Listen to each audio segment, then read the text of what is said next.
Muito obrigada, senadora, por receber este convite para debater um tema que tem, a meu ver, um significado de uma conquista da cidadania e da democracia. Eu falo a partir de um lugar que é a expressão da participação social, que é o Conselho Nacional de Segurança Alimentar e Nutricional. O princípio da participação social na formulação, execução, acompanhamento, monitoramento e controle das políticas públicas e dos planos de segurança alimentar e nutricional em todas as esferas do governo está consagrado numa lei. A lei que cria o Sistema Nacional de Segurança Alimentar e Nutricional, 11.346, e ela expressa uma importante conquista da democracia. Aprovada por unanimidade na Câmara dos Deputados e no Senado Federal, em setembro de 2006, a lei visa assegurar o direito de todos ao acesso regular e permanente de alimentos de qualidade, em quantidade suficiente, sem comprometer o acesso a outras necessidades essenciais, tendo como base práticas alimentares promotoras da saúde, que respeitem a diversidade cultural, que sejam ambiental, cultural, econômica e socialmente sustentáveis. A posterior promulgação da PEC número 47, em 2010, pelo Congresso Nacional, transformando-se na Emenda Constitucional 64, em 2010, com a inclusão do direito humano à alimentação no artigo 6º da Constituição, representou um importante passo na afirmação desse direito. E, nesse caminho, nós contamos com a liderança da atuante Frente Parlamentar da Segurança Alimentar e Nutricional, sob os ecos da campanha Alimentação, Direito de Todos, em articulação com organizações sociais e com o Conselho Nacional de Segurança Alimentar e Nutricional.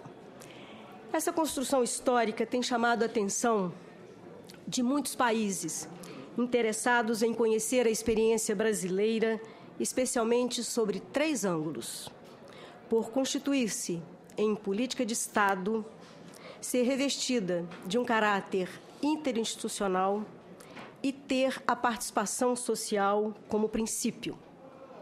E esse princípio se expressa nos mecanismos que estruturam o Sistema Nacional de Segurança Alimentar e Nutricional, através da Conferência Nacional, da existência do Conselho Nacional de Segurança Alimentar e Nutricional, que é um órgão de assessoramento direto à Presidência da República, da Câmara Interministerial de Segurança Alimentar e Nutricional, que reúne a representação de 20 ministérios hoje, de órgãos e entidades de segurança alimentar e nutricional da União, dos estados, do Distrito Federal e dos municípios, e também instituições privadas, com fins lucrativos e sem fins lucrativos, que manifestarem o interesse de adesão a esse sistema.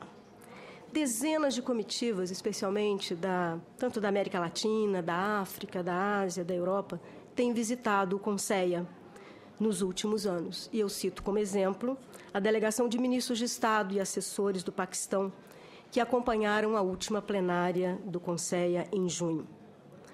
Na composição do CONSEA está a fala de sujeitos de direitos, representado pelas organizações dos povos indígenas, população negra, quilombolas, pescadores, povos de matrizes africana, extrativistas como as quebradeiras de coco, organizações da agricultura familiar, mas também estão as entidades que trabalham pela exigibilidade e o monitoramento do direito humano à alimentação adequada, centrais sindicais, redes, fóruns e articulações da soberania e segurança alimentar e nutricional, da agroecologia, da economia solidária, da educação cidadã, mas ainda representações de organizações de matriz religiosa, organizações que reúnem pessoas com necessidades alimentares especiais, como diabéticos, e ainda consumidores, profissionais da área de saúde e nutrição, organizações ligadas à agricultura patronal e também à indústria de alimentos.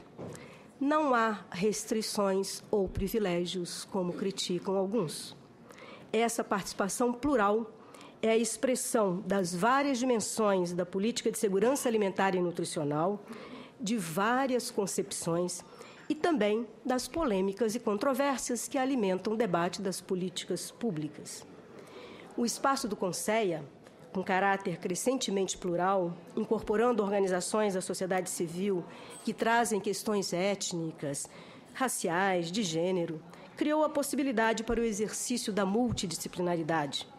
Tem estimulado, simultaneamente, a criação de novos conhecimentos e novas abordagens sobre a segurança alimentar e nutricional.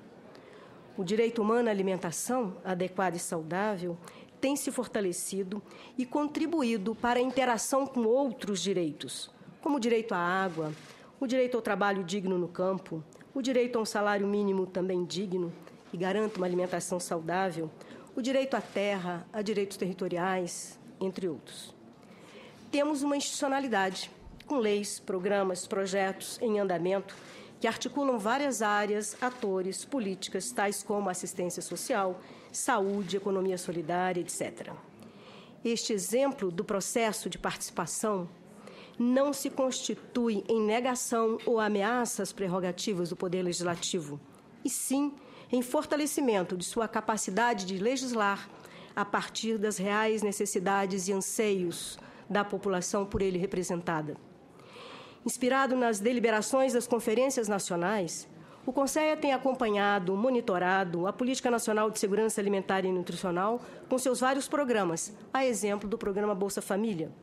Ao mesmo tempo, tem sido espaço, desde a sua reinstituição em 2003, de proposição ou aperfeiçoamento de políticas públicas, de programas, como o Plano Safra da Agricultura Familiar, o Programa Nacional de Alimentação Escolar, o Programa 1 Milhão de Cisterna, o Programa Aquisição de Alimentos, o Plano Nacional de Agroecologia e Produção Orgânica, a Política de Garantia de Preços Mínimos para os Produtos da Sociobiodiversidade. Mas ainda tem sido também um espaço de debate das nossas controvérsias e polêmicas, como é o debate sobre a questão da liberação dos transgênicos no Brasil, sobre a necessidade da redução do uso de agrotóxicos e ainda sobre a necessidade da regulação da propaganda de alimentos no país e ainda a necessidade de uma reforma agrária e o reconhecimento dos direitos territoriais de povos indígenas e populações tradicionais. São temas polêmicos, controversos, que fazem parte da vida deste espaço. A 4ª Conferência Nacional de Segurança Alimentar e Nutricional, ocorrida em 2011 em Salvador, na Bahia, foi o coroar de um movimento que envolveu mais de 75 mil pessoas, com a participação de 3 mil municípios, de todas as regiões, todos os estados. Representou uma inequívoca mostra do alcance da participação e da mobilização social. A propósito, superando a visão restritiva dos textos constitucionais do passado, que reconheciam apenas que o poder emana do povo e em seu nome é exercido, a nova Carta Política afirma que todo o poder emana do povo, que o exerce por meio de seus representantes eleitos ou diretamente. Esta é uma significativa mudança no processo de construção democrático. Concordo com juristas e acadêmicos que, em seu manifesto, afirmam que o Decreto número 8.243 traduz o espírito republicano da Constituição Federal Brasileira ao reconhecer mecanismos e espaços de participação direta da sociedade na gestão pública federal. A diretriz constitucional da descentralização política-administrativa da participação popular tem sido diretamente responsável por resultados positivos na formulação e avaliação de políticas públicas de setores de direitos fundamentais há muitos anos. A criação do Fórum Interconselhos é um dos vários mecanismos que a Política Nacional de Participação Social considera importante para estabelecer o diálogo entre representantes dos conselhos, das comissões de políticas públicas, das redes e organizações da sociedade. A exemplo disto, amanhã teremos um encontro interconselhos.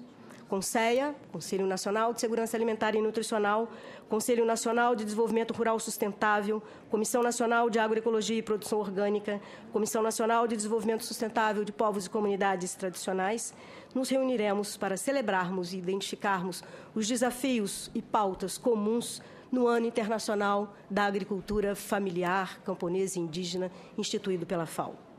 E é essa dinâmica que o decreto número 8.243 vem aperfeiçoar. Tem como diretriz o reconhecimento da participação social como direito do cidadão estabelece canais de diálogo, que é positivo em ambientes democráticos. Há necessidade de inovar os canais de diálogo, inclusive quanto ao impacto da tecnologia na institucionalidade dos debates públicos, como vemos nesse momento com as perguntas que recebemos. E o decreto prevê, ao incentivar o uso e desenvolvimento de metodologias que incorporem múltiplas formas de expressão e de linguagem de participação social por meio da internet. Não se trata de restringir a participação a alguns segmentos, como pretendem algumas críticas. É uma perspectiva que interessa a cidadania e nos afirma como sociedade pluriétnica e democrática. Reconhece e se soma ao sagrado direito do cidadão expresso no artigo 14 da Carta Magna, que diz que a soberania popular será exercida pelo sufrágio universal, pelo voto direto e secreto, com valor igual para todos nos termos da lei, mediante plebiscito, referendo e iniciativa popular. Já há alguns anos temos discutido, inclusive no Conselho, a ampliação dos canais de participação. E estivemos acompanhando e participando da elaboração da proposta do Sistema Nacional de Participação Social desde 2012. O Eco das Ruas, em 2013, veio reforçar o clamor por mais participação. É necessário que as vozes dos diversos segmentos da sociedade possam, de fato, se traduzir em ações de Estado por meio de distintas instâncias públicas de mediação. O debate em curso sobre a reforma política desejada deve resultar na ampliação dos espaços de participação cidadã e reconhecimento dos sujeitos políticos, articulando-se a democracia representativa com a democracia participativa e direta. O decreto reconhece essa realidade e a estimula para o aperfeiçoamento da democracia, com processos de consulta, informação, troca, sugestão para os problemas locais e nacionais. A sociedade brasileira está mais informada e mobilizada, conhece os seus direitos e acredita que a mobilização social é a melhor forma de conquistá-los. Não podemos retroceder e enfraquecer a nossa jovem democracia. A consolidação de mecanismos de participação social constitui-se num caminho para assegurar um Estado a serviço da cidadania. Obrigada.